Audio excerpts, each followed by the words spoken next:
लोगों को यूपी से बाहर भेज देंगे, बाहर उखाड़ के भेज देंगे। मतलब जिन लोगों को टारगेट कर रहे हैं उससे उनकी वो वीडियो बहुत क्लियर स्पष्ट होती है।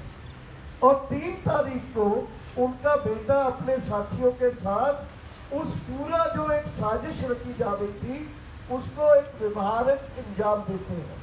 और उसमें भी आपने देखा कि पहले दिन लोगों को गुमराह करने की कोशिश की गई।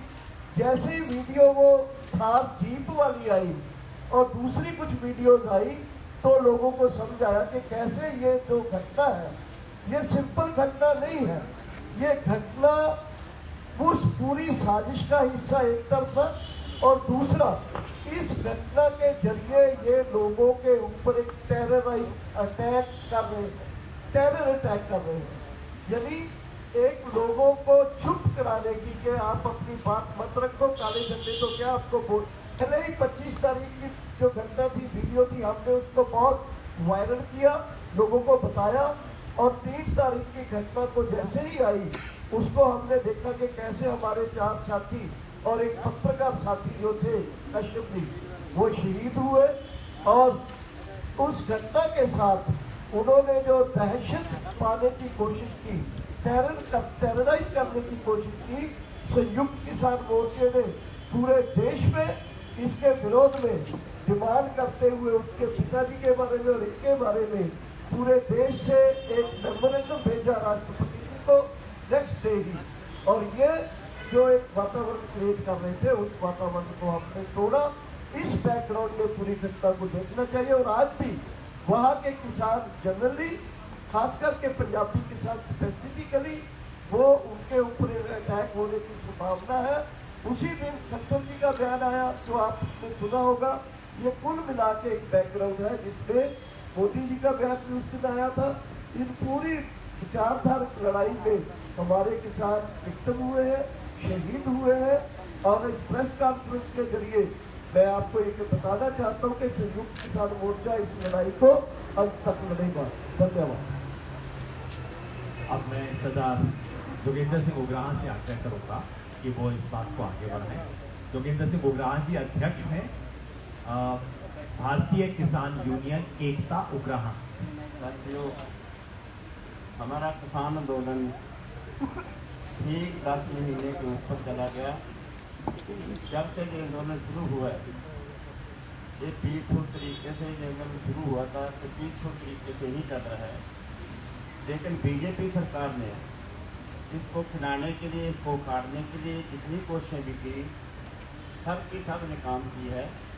कभी इसको खालिस्तानी बोला गया, कभी इसको पाकिस्तानी बोला गया, कभी इसको जंग बोला गया, कभी इसको नक्सली बोला गया, कभी इसको बोला गया कि ये किसान ही नहीं है। तरह तरह की चालें अभी तक चलती रही बीजेपी की सरकार। वो सारी की सारी विफल हुई हैं, फेल हुई हैं। लेकिन अभी जो पिछले 3 महीने से जो फैसला बीजेपी सरकार लेकर आई है वो बहुत ही खतरनाक है। ऐसा पहली बार नहीं है, हर आंदोलन में ऐसा ही होता है। पहले पूरी कोशिश दूसरी की जाती है, उसके बाद में बीजेपी सरकार आप हिंसक होती है और हिंसक कार्रवाइयों के फरूख हैं। 3 महीने से हरियाणा के मुख्यमंत्री की स्टेटमेंट आ रही है जो उसको अखबार भी कर दिया उन्होंने। वापस लेने के, जब वापस लेने का शब्द आता है तो इसका मतलब पहले उसने शब्द बोला है और उसके लिए वापस कर रहे हैं। डॉक्टर 700 से 1000 बंदा इकट्ठा कर रहे। करनाल की घटना आपके सामने है, हिंसक की घटना आपके सामने है। कितनी हैं हिंसक घटनाएं के लिए ये उतर आई है सरकार। और इसी घटना जो लखीमपुर की है इसके साथ ही जुड़ी है। इसका मतलब है सरकार हिंसा करने के ऊपर उतर आई है और हमें हिंसा करने के लिए रास्ते, वो हिंसा के रास्ते पर पढ़ना चाहती है सरकार, जो हम इससे कतई इस रास्ते पर नहीं जाएंगे। हम इनका कैसे जवाब देना है, कैसे इसका सामना करना है, हम इनकी हिंसक टाकरे का, इनके जबर का जवाब अपने तीखे संघर्ष के साथ बैलेंस को कायम रखते हुए इसका पूरा जवाब इनको ठोकर जवाब देंगे। इससे संघर्ष ना टूटेगा, ना हरेगा, ना हम पीछे हटेंगे। हम इनका इसकी सारी चालों को भूलते हुए आगे बढ़ते चले जाएंगे। इसके साथ जुड़नी हमारी मांगे ये है कि ये जो इस लखीमपुर घटना का मुख्य दोषी है, जिसमें अजय मिश्रा जो मंत्री हैं उनका फौरन उसको बर्खास्त किया जाए अहदे से, और उसके ऊपर जो धारा लगी हुई है धारा से 120B उसके तहत उसको गिरफ्तार किया जाए। और दूसरी हमारी मांग है कि उसका जो पुत्र है आशीष मिश्रा उसको भी गिरफ्तार किया जाए। उसको ऐसा नहीं है, उसको दोषी है, वो 302 का दोषी है, वो कातिल है, उसको अपील की जा रही है, उसको बुलाकर पेश होने के लिए बोला जा रहा है। ऐसा कभी 302 के दोषी के साथ नहीं होता। जो 302 के दोषी के साथ जो व्यवहार आम जनता के साथ होता है वही खास लोगों के साथ भी ऐसा ही होना चाहिए। इसलिए हम मांग करते हैं कि इन दोनों की फौरी गिरफ्तारी हो। अब तक ये दोनों आदमी जब तक ये नहीं इन दोनों को गिरफ्तार किया जाता और इसके साथ जुड़ने जितने दोषी हैं उनको गिरफ्तार नहीं किया जाता, ये आंदोलन आगे चलता रहेगा, आगे प्लान बनता रहेगा इसका। हम ये ऐलान, अगला ऐलान जो है हम 12 तारीख को जो की अंतिम श्रद्धांजलि समागम है लखनपुर में, उसमें ऐलान करेंगे अगले प्रोग्राम।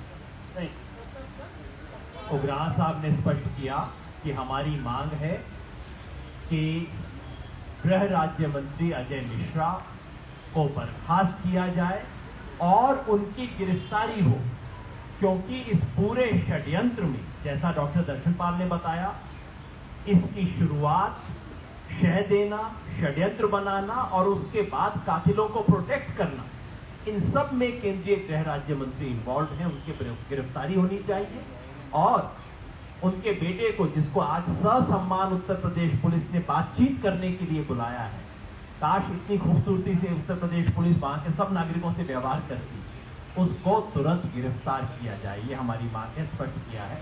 अब मैं हनन मौला जी से कहूंगा कि वो इस आंदोलन का जो व्यापक अखिल भारतीय स्वरूप है उसके बारे में कुछ बताएं, क्योंकि सारा ध्यान लोगों का हरियाणा, पंजाब और पश्चिमी उत्तर प्रदेश पे ही रहता है। हनन मौला। साथियों, ये आंदोलन 10 महीना चल रहा है। अगले 26 नवंबर 1 साल पूरा होगा, आप सबको मालूम है। और ये आंदोलन करते करते हमारा 603 कॉमरेड आंदोलन के मैदान में शहीद हो गया, ये भी आपको मालूम है। ये तथ्य सरकार के पास नहीं है, पार्लियामेंट के पास नहीं है, दुख के बाद, मगर एक फैक्ट है। इस परिस्थिति में जो आंदोलन हम चला रहे हैं, कुछ लोग ऐसा बोला जो आंदोलन शुरू लिमिटेड है पंजाब हरियाणा। पंजाब हरियाणा ये आंदोलन का प्राण केंद्र है, सामने है, मगर है ये आंदोलन 2 हिस्सों में बटा हुआ। एक है 6 राज्य जो है पंजाब, हरियाणा, उत्तर प्रदेश, उत्तराखंड, उसके बाद मध्य प्रदेश, राजस्थान, ये 6 राज्य दिल्ली के चार्ज, ये है दिल्ली को घेरने का जो आंदोलन है। इस आंदोलन में वो बैठे हैं, उसको ताकत बढ़ा के ये आंदोलन चला रहा है। और दूसरे है 25 राज्य जो है वो अपना अपना राज्य में, जिला में, गांव में, ब्लॉक में हर कल को, आज तक जितना कॉल किया है एसकेएम, हर कल को पूरा तरह इसको पारित किया है। इसलिए ये बात मानना समझना चाहिए कि ऑल इंडिया लेवल पे ये 2 हिस्से में आंदोलन चल रहा है। और जब हड़ताल हुआ, बंद हुआ, 40 करोड़ से ज़्यादा लोग इस बंद में शामिल हुए। ये आंदोलन को सारे लोग समर्थन किया, 10 ट्रेड यूनियन समर्थन किया, ये आंदोलन को बाकी स्टूडेंट, यूथ, वीमेन समर्थन किया, इस आंदोलन को बुद्धिजीवी, लेखक, साहित्यिक समर्थन किया। इतना व्यापक समर्थन आज तक कोई आंदोलन को हमारा सामने देखा नहीं गया। इस आंदोलन सबके समर्थन के साथ पूरा देश में चल रहा है। इसलिए आज जब कोई हम प्रोग्राम ऐलान करता है, आज एसकेएम एक नाम बन गया, पेटेंट। एसकेएम को घोषणा करेगा तो अपना गांव में, अपना मोहल्ला में बैठ के लोग तैयारी शुरू कर देता है और वो प्रोग्राम को कार्यान्वित करता है। तो आज किसान आंदोलन, किसान को जो दुख दर्द का सवाल है ये पहुंच गया है गांव-गांव में। और इस आंदोलन को आगे बढ़ाने के लिए जब हम आगे बढ़ रहा है तो सरकार फ्रस्ट्रेटेड, हमको आंदोलन तोड़ नहीं पाया, हमको बदनाम करके आइसोलेट कर नहीं पाया, हमारा अंदर विभेद पैदा करने दिया, 500 संगठन इकट्ठा है। इसी तरह जब नाकामयाब है तो प्राण में मारने का फैसला है। ये आरएसएस का हिंसा है, फिजिकली खत्म किया। पहले हरियाणा में एक कॉमरेड को खत्म किया, हरियाणा मुख्यमंत्री के निर्देश में, दूसरा असम के मुख्यमंत्री के निर्देश में, तो असम में खत्म किया दूसरा, और तीसरा जोगी का सहयोग में हमारा उत्तर प्रदेश में 5 साथियों को खत्म किया। तो मालूम नहीं है आने वाला दिन में ये उसका लाइन होगा तो शायद जहाँ जहाँ उसका सरकार है, जहाँ ताकत है, आरएसएस शायद इस तरह खून कराएगी, क्योंकि समझ रहा है आंदोलन डरा नहीं पा रहा है, इसको टेरर करो, इसको खून करो, इस तरह से इस आंदोलन को हम तोड़ सकता। मगर हम ये बात कह सकता, ये आंदोलन चल रहा है, यहाँ चलेगा, पूरा हिंदुस्तान के कोने कोने चल रहा है, और अगले आंदोलन जब हम घोषणा करेंगे इस महीना का पूरा, इसके पता चलेगा कि सरकार को कोई बात को हम याद नहीं करेंगे, आंदोलन लड़ेंगे हम और जीतेंगे। इसी मकसद के साथ ये आंदोलन को आगे बढ़ाएंगे। धन्यवाद।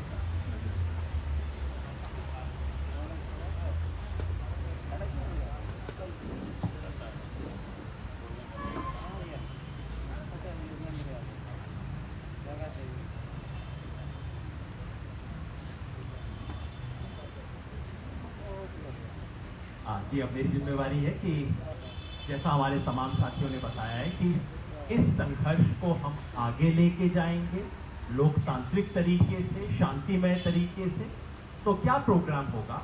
कल संयुक्त किसान मोर्चा के तमाम संगठनों की एक बड़ी बैठक हुई जिसकी अध्यक्षता अरबाज जी ने की थी।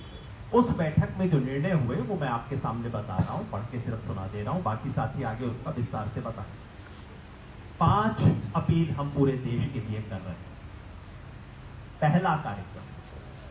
पहला कार्यक्रम है 12 तारीख को। 12 तारीख को हमारे इन सभी 5 शहीदों, 4 हमारे किसान और 1 पत्रकार जो शहीद हुए, इसके नीचे दब के 5 किसान और 1 किसान पत्रकार जिन्हें मुझे करेक्ट किया। इन 5 की अंतिम अरदास और भोग समारोह उत्तर प्रदेश लखीमपुर जिले में तिकोनिया स्थान पर होगा। एग्जैक्ट वेन्यू हम कल शाम तक तय करके बता देंगे, लेकिन लगभग वहीं जहां ये घटना घटी, लगभग वहीं एक अंतिम अरदास श्रद्धांजलि सभा का आयोजन किया गया है। हम देश भर के किसानों से अपील करते हैं कि आप वहां पहुंचिए। कोई सामान्य घटना नहीं है, किसान आंदोलन के लिए जलियांवाला कांड के बराबर है ये घटना।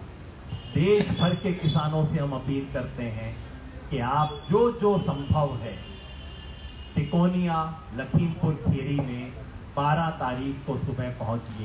पे टोल प्लाजा पे जहां जहां किसान है, सबसे अनुरोध है 12 तारीख शहीदों की स्मृति का दिन है, हम सब उसको मनाएं।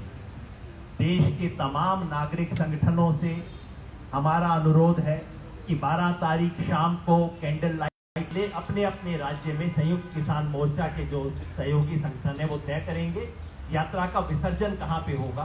किसी पवित्र स्थान पे, किसी ऐतिहासिक स्थान पे उसका विसर्जन किया जाएगा। दूसरा प्रोग्राम